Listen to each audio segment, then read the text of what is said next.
"You're not supposed to be here." She didn't lower her voice. She didn't pull him aside. The flight attendant grabbed the boy's wrist, firm, deliberate, and yanked him out of the first-class line like she was removing trash that didn't belong.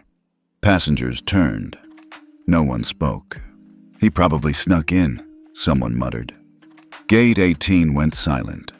Luca Soren, 12 years old, didn't say a word. He stood there, small in his gray hoodie, backpack slipping off one shoulder, clutching a boarding pass clearly marked 2A, first class. But that didn't matter to her. "You'll be sitting in the back," she snapped, dropping his wrist. "Seat 36B, last row." She said it like a punishment. Luca didn't argue. He didn't cry. He just nodded once, picked up his bag, and walked away like a shadow sliding under a door. No one stopped her. No one stopped him. Not the gate agent. Not the businessman in line. Not the woman who clutched her purse tighter. But in Luca's pocket was something she hadn't seen. A flat, slate gray card. No logo. No barcode. Just one quiet phrase in gold etching.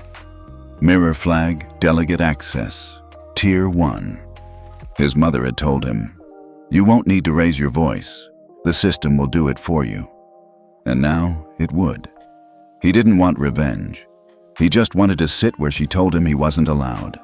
And 6 minutes later, the entire airline would wish they'd never touched the boy in seat 2A. "Tell us where you're watching from, and let us know." What would you have done if this was your child? The house always smelled like sandalwood and old paper. Even after she passed, Luca swore he could still catch traces of her perfume, subtle, clean, almost like cedar. That was her. Nothing loud, nothing ever out of place. Vivienne Soren wasn't just his adoptive mom. She was the head of Equiflight Trust, the ethics watchdog that silently audited how airlines treated passengers, especially those too small or too quiet to speak up. She didn't believe in cameras or headlines. She believed in data, policy, and legacy. Luca used to sit by the door of her home office, knees tucked to his chest, watching her flip through flight logs and ethics dashboards like they were bedtime stories. "They'll never see you coming," she used to whisper, "and that's what makes it work." She never raised her voice, but when she looked someone in the eye, people listened. A month before she died, Vivienne handed Luca a slim gray envelope. No bow, no explanation. Just a soft, steady look. "Only if it's real," she said, "and only if they leave you no choice." Inside was the MirrorFlag access card, the one every airline executive in North America quietly feared. It didn't unlock power. It unlocked truth, in real time, across every data stream, exposing patterns the industry tried to bury. She trained him to recognize those patterns. She taught him what injustice looks like in its quietest form, and she trusted him to know when silence had gone too far. Back at Gate 18, Luca could still hear her voice. "Don't fight to be seen. Just make sure they regret looking away." Now, in a row he didn't belong in, with a boarding pass that no longer mattered, Luca didn't need to yell. The card in his pocket had a louder voice than he ever could. And in a few minutes, the system she built, the one no one believed he had access to, was about to speak, for both of them. The walk from first class to the back of the plane felt longer than the runway outside. Luca kept his head down. His sneakers made no sound on the carpet, but he felt the weight of eyes, not pity, just silence. People shifted in their seats, avoided his gaze, suddenly interested in tray tables and seat belts, like he was an error the airline was trying to quietly correct. 36B, the flight attendant mumbled, pointing. It was the last row before the bathrooms. No window, no armrest. And two strangers already seated, neither of whom moved. "Excuse me," Luca said softly. The woman on the aisle didn't look up. The man near the window gave a tiny sigh, shifted just enough for him to squeeze through. Luca folded himself into the narrow seat, backpack hugged to his chest like a shield. The air felt colder back here. Not in temperature, but in energy. No one asked if he was okay. No one asked why a kid in a hoodie with a priority tag was sitting all the way back here. But he didn't expect them to. This wasn't new. He'd seen it before, in grocery stores, in waiting rooms, even at school. People look at a small, quiet kid and assume the problem must be his. Vivienne used to call it the cost of being unseen. She taught him not to fight for space. She taught him to make space respond. He glanced at his backpack. Inside, beneath a zippered pocket, lay the card. Slate gray. Silent. Waiting. His fingers brushed against it once, like a promise. They moved him. They dismissed him. But they didn't realize what else they'd just activated. Not yet. He took a slow breath, closed his eyes, and whispered the 6 digits that still echoed in his head. 4, 4, 6, 9, 1, 2. Not yet, but soon. The tray table in 36B wouldn't lock. It dangled half shut like a broken promise. Luca didn't bother trying to fix it. He just kept both elbows tight against his body, backpack wedged between his knees like an anchor. He glanced down the aisle. The flight attendant who'd pulled him from seat 2A, Sasha, was laughing with a passenger 2 rows ahead, like nothing had happened. He slipped one hand inside his bag. The fabric-wrapped bundle was tucked beneath his water bottle and a copy of The Secret Life of Systems. Unwrapping it felt like peeling back part of himself. Inside, the MirrorFlag card. Slate gray, fingerprint scuffed, no logo. Just gold-etched letters. Delegate access, Tier 1. Vivienne had called it the last door. Most airlines didn't even believe it was real. Only 3 people had the power to activate it. She had been one. And now he was one too. Luca took a breath. He slid the card into the tablet's side port. The screen flickered, dimmed, then shifted to black. A single blinking prompt appeared. Authenticate breach trigger? This will initiate real-time ethics exposure across all linked networks. He hesitated, not because he was unsure, because he knew once this started, there was no walking it back. He tapped. Yes. The screen prompted again. Enter 6-digit protocol key. His fingers moved slowly. 4, 4, 6, 9, 1, 2. No sound, no alarm. Just a soft white bar across the bottom. MirrorFlag active. Monitoring initiated. He closed the tablet, slid it back into his bag. No one had seen. No one even glanced his way. But the system had heard him, and within minutes, it would begin to whisper back, louder than any voice Sasha could ever raise. At first, nothing happened. No beeps, no blinking lights, no dramatic alerts. Just the soft hum of the engine and the occasional clink of a plastic cup. A baby 2 rows up started crying. A man in 7C shifted to check his watch. Luca didn't move. He sat still in 36B, eyes forward, hands on his lap like he had nothing to say. But the system had already started listening. Minute 1. In the cockpit, the co-pilot's tablet briefly froze during a routine weather update. Strange, he muttered, tapping again. It wouldn't load. Then, a new screen appeared. SkyEthics review in progress. Route 823. Trigger source verified. Minute 2. At Denver International, a gate agent checking in a boarding group glanced at her screen and frowned. The seat map for Flight 994 blinked gray. Unavailable. The system wouldn't assign seats. It just froze, then disappeared. She rebooted twice. Nothing. Minute 3. At Equiflight's ESG dashboard in Oslo, red lines began flashing through the analytics feed. Seating discrimination ratios surged 38% over baseline. A blinking header appeared. MirrorFlag breach. Severity Tier 1. External action recommended. Minute 4. At the main office of Crestfall Airlines, their compliance manager opened his ethics console and saw something he hadn't seen in years. All flight data had shifted to live disclosure mode. Every decision, every override, every seat change, now visible to regulators in real time. Minute 5. Sasha's crew tablet stuttered. Her smile faltered. She tapped the screen again. "Why is my flight roster grayed out?" No one answered. Minute 6. $930 million in ESG-linked capital began auto-withdrawal from 3 airline portfolios. Investment firms didn't wait for statements. They followed the protocol. Luca blinked once. Didn't smile. Didn't flinch. But deep inside seat 36B, he knew the wave had started. Inside a glass-walled boardroom in Manhattan, a compliance officer dropped his coffee. He didn't even notice. His eyes were locked on the screen in front of him. One line blinking in red across every panel. MirrorFlag protocol active. Live ethics exposure initiated 2 seats over. Crestfall Airlines chief risk officer muttered, "No one's ever activated this, not in real time." The CEO leaned forward. "Which flight?" "Flight 4582, domestic. Denver to San Francisco." "And?" The compliance lead took a shaky breath. "Passenger ejection from a priority seat.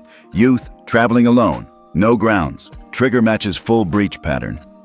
Outside that room, 3 other major carriers had entered lockdown review. All internal data, seating assignments, age filters, behavioral logs, were being copied to an open review system, visible to FAA, ESG investors, and federal ethics boards. No more hiding patterns, no more burying exceptions. The numbers spoke. In the past 90 days, 82% of passengers under 16 who were reassigned from premium cabins were black or brown. 91% were traveling alone. 0.6% had their seats restored. None had triggered action until Luca. In Oslo, the ESG Command Center sent a single directive to investment partners: withdraw all active funding from non-compliant carriers. Immediate effect. Back on the plane, Sasha's screen blinked off again. "What's wrong with this thing?" she whispered. Carlos, the junior attendant, checked his. "Mine's frozen too." In 36B, Luca didn't look back. He didn't need to. He'd seen it coming. They thought they moved a kid. But what they actually moved was a fault line. And now the ground beneath them was starting to shake. For the first 20 minutes of the flight, nothing felt different. People sipped sodas, adjusted headrests, flipped through airline magazines they'd never read before. Seatbelt signs blinked off. The usual ding, nothing out of place, except for the air. It had shifted. Sasha could feel it before she understood it. A quiet static hung in the aisle, like a storm waiting to announce itself. Her crew tablet was still frozen. She tapped twice, then a third time. Harder. No response. She leaned toward Carlos, whispering, "You having trouble with yours?" Carlos nodded, confused. "I've got no cabin view, no seat map. It just says live ethics mode." "What is that?" Sasha's mouth opened slightly. That phrase wasn't in their training manual. "Is that like a diagnostic check or something?" Carlos asked. Sasha didn't answer. Her eyes were already scanning the cabin. That's when she saw him. 36B, the kid. Hood pulled up slightly. Backpack zipped tight. Head resting gently against the windowless wall beside him. He hadn't moved since takeoff. Hadn't asked for water. Hadn't pressed the call button. But the look on his face, calm, not cold, unsettled her more than any turbulence ever could. Meanwhile, passengers were beginning to stir. In 2D, a businessman with noise-canceling headphones glanced at his phone and frowned. "No signal? I thought this plane had Wi-Fi," he murmured to no one. 2 rows back, a young woman refreshed her airline app. Nothing loaded, just a blank white screen with a spinning wheel. Then came the ping. Someone's phone vibrated, then another, then 3. Despite airplane mode, the notifications were sneaking through, like the news didn't care about FAA compliance anymore. A voice whispered, "Hey, look at this." The businessman leaned into the aisle, holding up his phone. "Is this real? Says 3 airlines just froze all ESG-linked accounts mid-flight." Another alert buzzed in. MirrorFlag protocol. Passenger Ethics Review now active. FAA statement pending. Sasha turned pale. Passengers weren't just reading news now. They were connecting dots. They looked up, some of them slowly turning toward the bag. Not all at once, not like a movie, but just enough. Just enough to notice the boy in 36B wasn't a random passenger anymore. He was something else. Someone else. Luca didn't react. He just blinked once and kept his eyes forward. He didn't need their attention. He didn't want it. That wasn't the point. But for the first time since he'd been yanked out of his rightful seat, he wasn't invisible anymore. Not to Sasha, not to the passengers, not to the system. And far above the clouds, somewhere in a command room lined with monitors and red lights, his presence had already been confirmed. Back in Oslo, a line of text scrolled across the ESG ethics board. Trigger source, L. Soren. Delegate code verified. Seat 36B, flight 4582. On board, whispers were spreading. That kid flagged the airline? Who is he? Did someone hurt him? Why is 36B showing up on the news? The atmosphere grew tight. Even the flight crew noticed the shift. Sasha gripped the back of a seat as she walked forward. Her hands were clammy. She glanced down at the in-flight system again. Still dead. She approached the cockpit slowly, knocked gently. The captain opened the door a few inches, enough to speak through. "We're under protocol review," he said without prompting. Sasha blinked. "I know. I saw something on the screens. It's not responding." The captain's voice was low, controlled, but firm. "It's not supposed to. We've received confirmation. The trigger's verified." "From what?" "Passenger 36B." He looked her dead in the eye. "We follow protocol. No further passenger interaction. That's an order."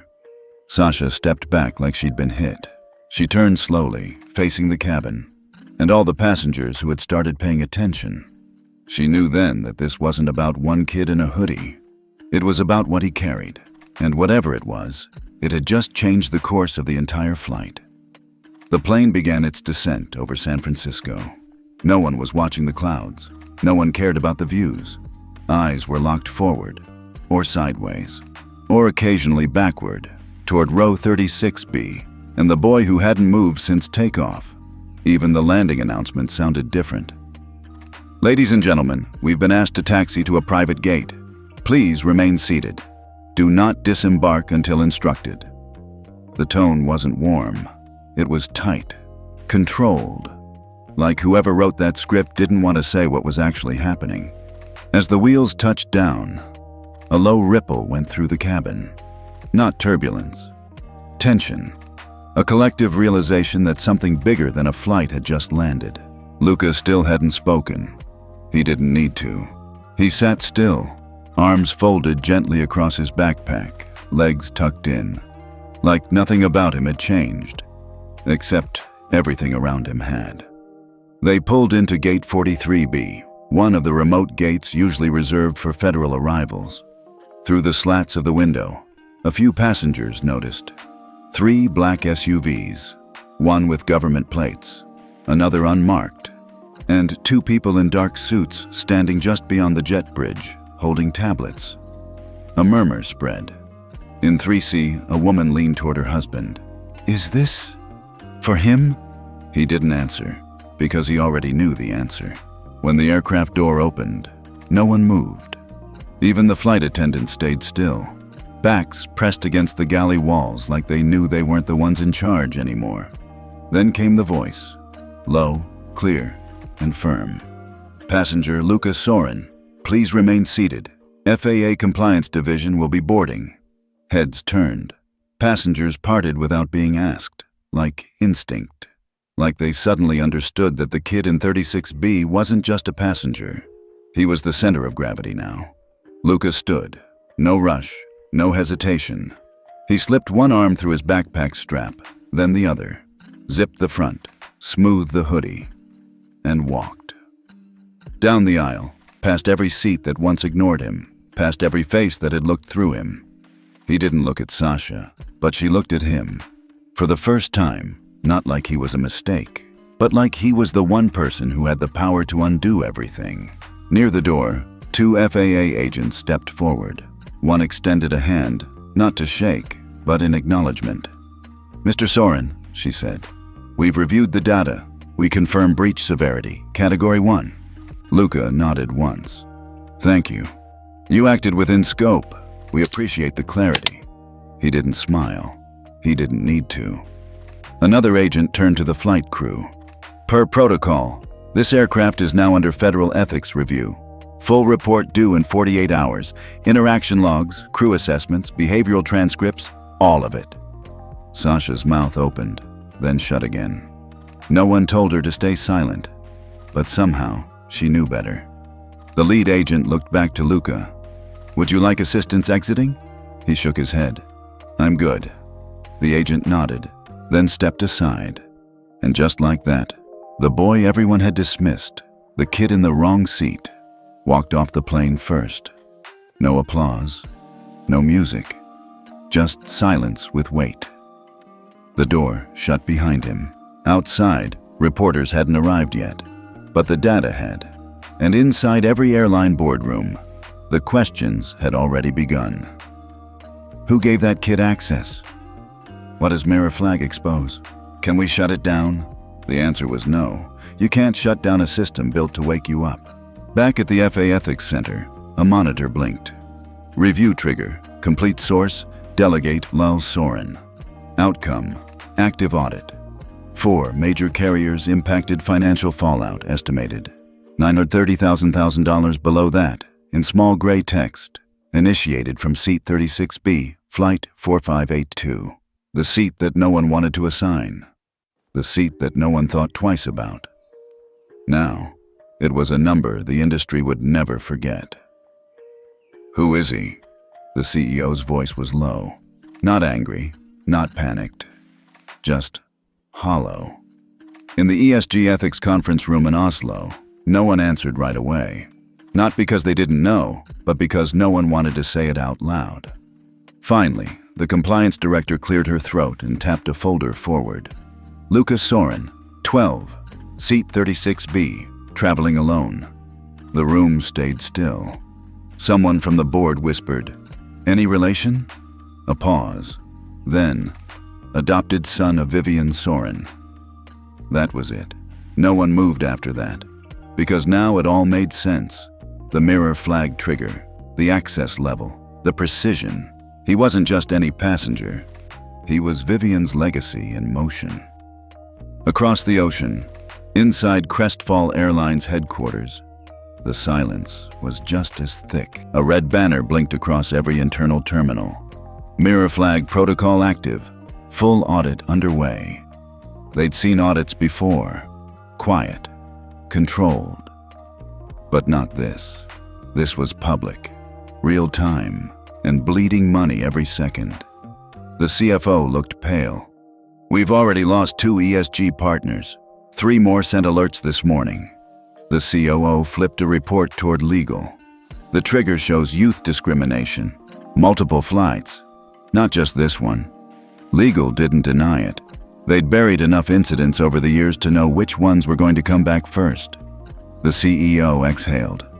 "So he wasn't loud. He didn't complain, but somehow he reset the whole system."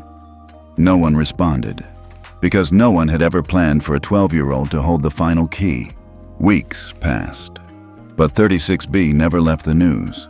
Not because of drama, not because of scandal, but because something about that seat became untouchable. At first, it was a rumor. Gate agents started noticing their seat maps didn't show 36B anymore. On newer aircraft, it was simply marked inactive. No error, no explanation, just gone. Then came the internal memo. Effective immediately, seat 36B will be retired from commercial assignment on all aircraft integrated with SkyEthics. Do not override.